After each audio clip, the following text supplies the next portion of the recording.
هنا بمنطقة النشاطات بولاية أم البواقي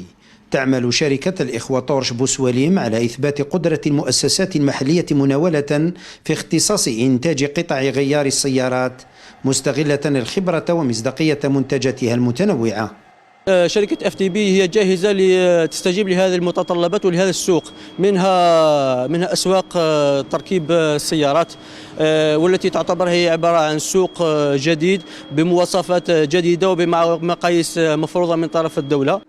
من قارورات مياه السيارات وأنابيب مياهها ومقياس الزيت وخرطوم الهواء ومروحة التبريد، كلها منتجات وطنية ذات جودة ومقاييس تنافسية بمجموع 20 خط إنتاج وبمعدل إنتاج خطي قدره 1500 قطعة يومية.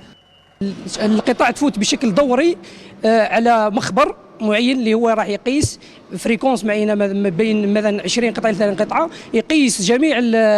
تخضع جميع الفحوصات والاختبارات تاع الجوده واختبارات تاع السلامه واختبارات تاع المقاومه. تنويع المحفظة الإنتاجية رأت فيه المؤسسة ضرورة مع إرادة التصنيع القائمة في ملف السيارات المرتبط مستقبليا بمدى القدرة على مواكبة المستجد في جانب المناولة التي حقق منها 70% في نسبة إدماج، مع قابلية الزيادة حال السماح بتوسعة للعقار المستغل حاليا من طرف المؤسسة. أوجه نداء إلى المصالح المختصة من هذا المنبر فيما يتعلق بالاستفادة من توسيعة تابعة إلى الوحدة الإنتاجية الحالية، والتي تعتبر من بين الأولويات المستعجلة من أجل تحقيق أعلى مستويات النشاط التناولي وضمان مسايرة متغيرات المحيط وكذا استمرارية المؤسسة. احترام بنود سياسة الجودة منهجية المؤسسة التي تعتمد على التمويل الذاتي